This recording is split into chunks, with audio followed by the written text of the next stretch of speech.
Hello friends, welcome back to my YouTube channel diamond classes. तो आज हम लोग पढ़ने वाले हैं कैलेंडर। कैलेंडर को हिंदी में भी कैलेंडर ही कहते हैं। तो यहाँ पे देखते हैं हम लोग किसी वर्ष, पहले कैलेंडर की डिफिनेशन हम लोग देखेंगे यहाँ पे। तो किसी वर्ष में समाहित माह, माह मतलब महीना होता है।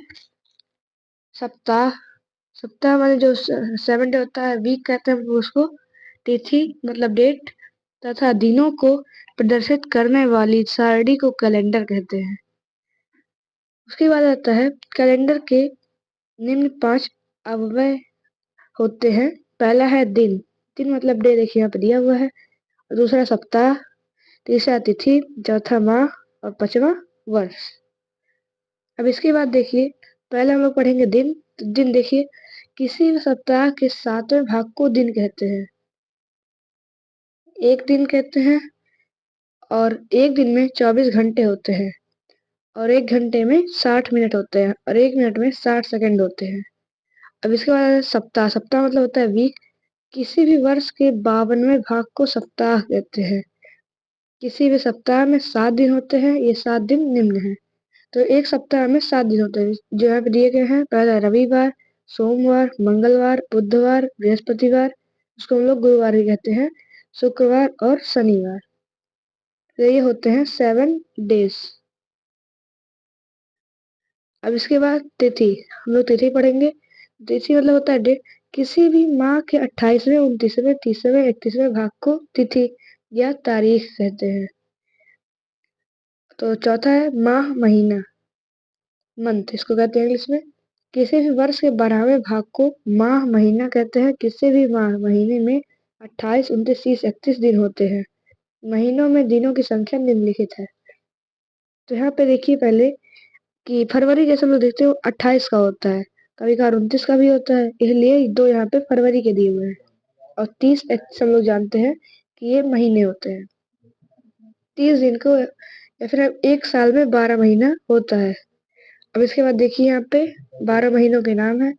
पहला यहाँ पे जनवरी, जनवरी में 31 दिन, फरवरी में 28 दिन, साधारण वर्ष में और लीप ईयर में मतलब अधिवर्ष में 29 दिन होते हैं। और तीसरा है मार्च, मार्च में 31 दिन, अप्रैल में 30 दिन, मई में 31 दिन, जून में 30 दिन, जुलाई में 31 दिन, 8 अगस्त या फिर 8वां अगस्त है उसमें 31 दिन।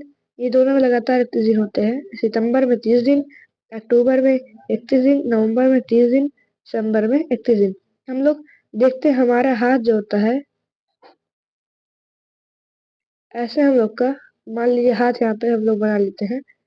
देखिए हम लोग इस तरह से कहते हैं, जो गांठ होता है यहाँ पर, तो उसको जनवरी, फरवरी, यहाँ पे बीच में फरवरी, मार्च, अप्रैल, मई, जून, जुलाई, अगस्त, ऐसे हम लोग ही काउंट करते हैं। अपने दादा दादी से जरूर पूछिएगा। उसके बाद देखिए यहाँ पे 5वां वर्ष, वर्ष मतलब ईयर। शताब्दी के सभी भाग को या 12 महीने की संयुक्त अवधि को वर्ष कहते हैं। किसी भी वर्ष में 12 महीने होते हैं। ये महीने निम्नलिखित है: जनवरी, फरवरी, मार्च, अप्रैल, मई, जून, जुलाई, अगस्त, सितंबर, अक्टूबर, नवंबर और दिसंबर। अब आता है साधारण वर्ष क्या होता है। तो साधारण वर्ष यहाँ पे हम लोग देखें तो ऐसे वर्ष जिनमें दिनों की संख्या 365 होती है, वो साधारण वर्ष कहलाते हैं। और दूसरे शब्दों में ऐसे वर्ष को जो 4 से पूर्णतः विभक्त नहीं होते हैं, साधारण वर्ष कहलाते हैं।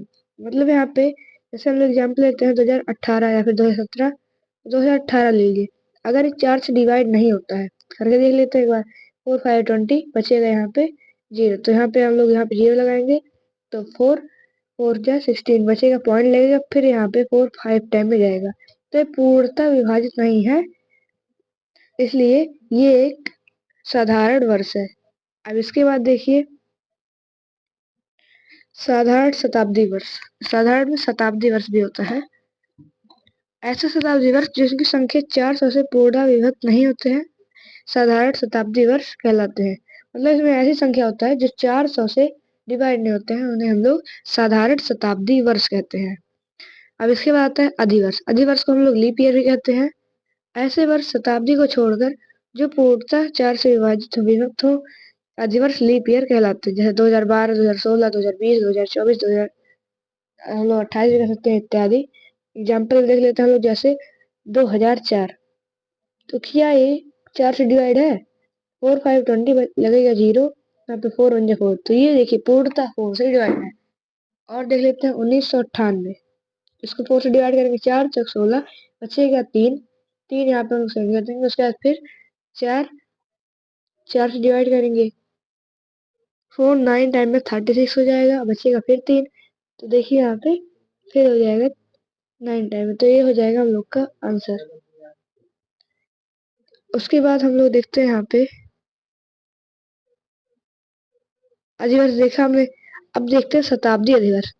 ऐसे शताब्दी वर्ष जो 400 से पूर्णतः विभक्त होते हैं शताब्दी अधिवर्ष कहलाते हैं, जैसे 1600, 2000, 2400, 2800 इत्यादि।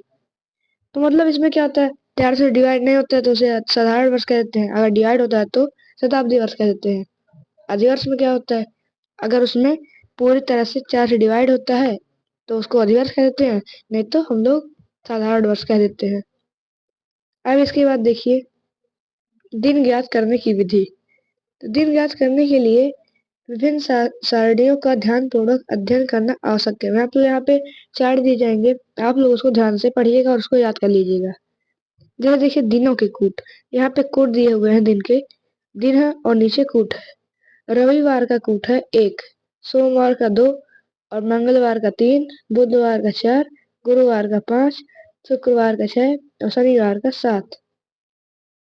यहाँ पे ध्यान देखिए रविवार से शुरू होता है दिन, तो वहीं से हम लोग 1 2 3 4 5 6 7, एक सप्ताह में 7 दिन होते हैं, तो यही हम लोग इसमें इसके कूट दिए गए हैं। अब 11 है, 11 महीनों के कूट। यहाँ पे महीना है माह, क्योंकि इसमें फॉर्मूला बनेगा इसलिए इसके कूट दिए हुए हैं। कूट यहाँ पे और यहाँ अधिवर्ष वाला कूट दिया हुआ है। अधिवर्ष जैसे आखिरी में 4 आता है तो जनवरी देखिए 1 है, फरवरी का 4, मार्च का 4, अप्रैल का 0, मई का 2, जून का 5, जुलाई का 0, अगस्त का 3, सितंबर का 6, अक्टूबर का 1, नवंबर का 4 और दिसंबर का 6।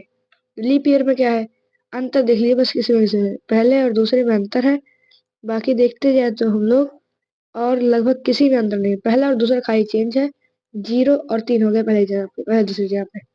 हम लोग इसको याद करेंगे, 144, 025, 036, 146। ये हम लोग इस तरह 4 दिन में याद कर लेंगे। सेम टू सेम यहाँ पे बस इसको ध्यान में रख के हम लोग इसे पूरा याद कर लेंगे। याद करना ये बहुत जरूरी है, आप लोग से जरूर याद करिएगा। अब आ जाता है शताब्दी कूट। शताब्दी कूट देखिए, शताब्दी दिया रहेगा 1700, 1800, 1900, 2000, 2100 ऐसे। तो देखिए यहाँ पे पूरा दिया हुआ है, तो इसका हो जाएगा 1700 का 4, उसके बाद 1800 का 2, 1900 का 0, 2000 का 6, 2100 का 4। तो यहाँ पे देखिए 5 महीने दिए हुए, 5 महीने में 4 2 0 6। तो यही चीज देखिए रिपीट हो रहा है यहाँ पे हमेशा रिपीट होता है। अगर मान लीजिए हम लोग को पता करना है 1600 का, तो यहाँ पे 4, इसके पहले क्या आएगा 6, तो यहाँ पे 6 लग जाएगा, इसका कूट हो जाएगा 6। हम लोग इस तरह इसको फाइंड कर सकते हैं। अब इसका फॉर्मूला देख लेते हैं, दिन याद करने का सूत्र। तो पहले हम लोग तारीख मतलब डेट रखते हैं, और महीना को जो हम लोगों ने अभी देखा था, और शताब्दी को जो अभी अभी तुरंत हम लोगों ने देखा, उसके बाद जो वर्ष है उसके वर्ष बटा 4, फिर डिवाइड कर देंगे उसको हम लोग 7 से। अब इसका एक दो क्वेश्चन चलिए सॉल्व करके देखते हैं। तो यहाँ पे उदाहरण हम जैसे लेते हैं, जैसे यहाँ पे पूछता है 9 जनवरी 2018 को कौन सा दिन था। तो ये हो गया क्वेश्चन हम लोग का। आज इसको हम लोग सॉल्व करेंगे। तो पहले हम लोग इसका फॉर्मूला देखिए, एक बार और देख लीजिए फॉर्मूला को। तारीख, तारीख पहले हम लोग इसमें लिखेंगे, और तारीख है 9, 9 लिख देंगे, आप प्लस कर देंगे आगे। उसके बाद देखिए महीना कूट, महीना कूट हम लोग ने देखा था, महीना यहाँ पे देखिए दिया हुआ जनवरी। अब जनवरी का महीना कूट क्या था, पहले हम लोग देखेंगे 2018, ये एक साधारण है या फिर यहाँ पे अधिवर्ष है, डिवाइड करेंगे 4 से। तो ये देखिए यहाँ पे देखा जाए तो ये अधिवर्ष नहीं है, ये एक साधारण वर्ष है। तो इसका कूट हम लोगों ने अभी देखा है तुरंत, एक बार और देख लेते हैं। जनवरी है, नॉर्मल इसका हो जाएगा 1, तो यहाँ पे हम लोग +1 ले देंगे। अब इसके बाद देखिए फॉर्मूला में क्या है, शताब्दी कोड। शताब्दी कोड हम लोगों ने अभी देखा जो, तो देखिए इसमें 2000 इसमें है, तो इसका हो जाएगा शताब्दी कोड 6। 2000 क्यों? क्योंकि यहाँ पे ये जो आगे 2 शुरू हो रहा है, यहाँ पे जो नंबर शुरू होता है और दूसरा, इन्हीं से हम लोग को शताब्दी कोड मिलता है। तो यहाँ पे 2000 का हो जाएगा 6। अब उसके बाद फॉर्मूला में देखिए क्या है, कहता है वर्ष। तो वर्ष देखिए इसमें 2018 हम लोग दे रहे हैं, लेकिन आखिरी के जो 2 डिजिट होंगे वही हम लोग यहाँ पे लिखेंगे। अब उसके बाद देखिए यहाँ पे वर्ष बटा 4, मतलब कि वर्ष यहाँ पे हम लोग जो 18 लिखे, और वैसे ही 18 बटा हम लोग को 4 करना है। इसको हम लोग फिर डिवाइड करेंगे 7 से। इसको अभी डिवाइड करेंगे 4 चौक 16, तो ये 4 टाइम में डिवाइड हो जाएगा। उसके बाद मतलब पूरी तरह से डिवाइड नहीं, 4.5 आएगा। इसको काट करके हम लोग 4 करेंगे, मतलब जो इससे 5 से हम लोग डिवाइड कर सके वही हमको यहाँ पे लिख देना। अब इसको जब सॉल्व करेंगे तो 9 1 10, 10 से 16, 16 18, 8 से 24 34, और 34 4 38, तो 38 बटा 7 हो जाएगा। अब देखिए 7 से इसको डिवाइड करेंगे, 7 पचे 35, बचेगा 3, तो होल में हम लोग 3 बटा 7 लिख देंगे। अब यहाँ पे देखिए इसका मतलब क्या है, तो ये जो 5 है यहाँ पर, ये पूर्ण सप्ताह है, मतलब इतना इसमें पूर्ण सप्ताह 5 है। उसका जो बच रहा है यहाँ पे 3 शेष है, वही हो जाएगा हम लोग का, जो हम लोग ने देखा था दिनों के कूट। यहीं पे अगर 3 देखा जाए, 3 के दिन का कूट है मंगलवार। हम लोग यहाँ पे देखते हैं एक बार, ये देखिए यहाँ पे मंगलवार दिया हुआ है, मंगलवार है 3। तो हम लोग इसको देखें और यहाँ पे हो जाएगा 3 मंगलवार हम लोग का करेक्ट आंसर। अब एक क्वेश्चन और इसका देख लेते हैं और यहाँ पे वीडियो को अंत करते हैं। अगली वीडियो में एक्सरसाइज सॉल्व करेंगे हम लोग। तो देखिए क्वेश्चन मान लीजिए है, यहाँ पे दिया हुआ क्वेश्चन 18 फरवरी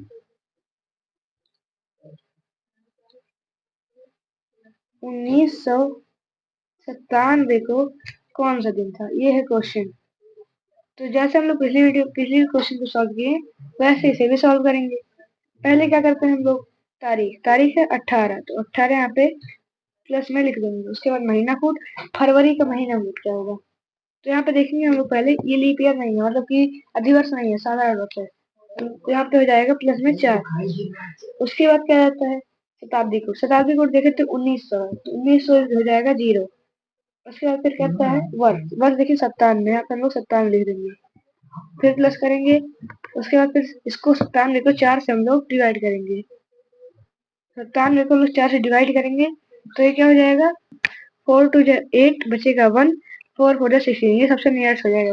बाद में भले पॉइंट में आए 2 5 करके, उससे नहीं मतलब है हमें, खाली ये देखना है। 7 से हम लोग उसको डिवाइड मार देंगे, 18 4 22, इसमें प्लस करेंगे, 22 24 पहले हम लोग प्लस कर लेते हैं, 22 2 26 26, यहाँ पे 20 और प्लस करेंगे, 36 और 46।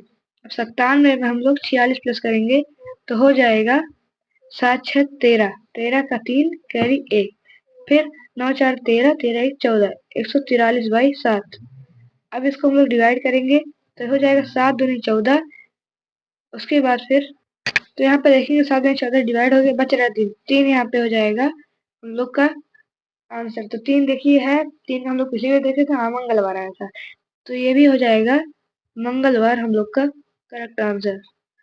इस तरह से हम लोग 2 क्वेश्चन सॉल्व कर लेंगे। अगली वीडियो हम लोग इसके सभी तरह के क्वेश्चन भी सॉल्व करेंगे। अभी किसको हम लोग महत्वपूर्ण तो इसका रिमेम्बर कर लेते हैं। तो ये हो गया इसके कुछ महत्वपूर्ण तक। पहला, एक साधारण वर्ष में 365 दिन होते हैं, ये लोग देखा। एक साधारण वर्ष में 52 सप्ताह 1 दिन होता है, इसमें 1 दिन विषम होता है। एक अधिवर्ष में 366 दिन होते हैं, एक अधिवर्ष में 52 सप्ताह तथा 2 दिन होते हैं, इसमें 2 दिन विषम होते हैं। किसी भी दिन में 7 दिन जोड़ने या घटाने पर वही दिन प्राप्त होता है। साधारण वर्ष का पहला और अंतिम दिन समान होता है। अधिवर्ष का पहला और अंतिम दिन समान नहीं होता, अर्थात एक दिन आगे बढ़ जाता है। इसके कुछ महत्वपूर्ण पॉइंट है, इसको मैं इरेज कर देता हूँ और आप लोग इसका स्क्रीनशॉट ले लीजिएगा, इसको ध्यान में जरूर रखिएगा।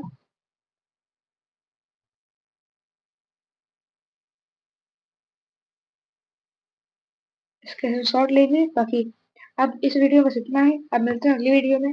अगर आपको मेरा वीडियो पसंद आया हो तो मेरे इस वीडियो को लाइक शेयर कमेंट जरूर कीजिएगा और साथ साथ सब्सक्राइब भी कर लीजिएगा ऐसे वीडियोज के लिए।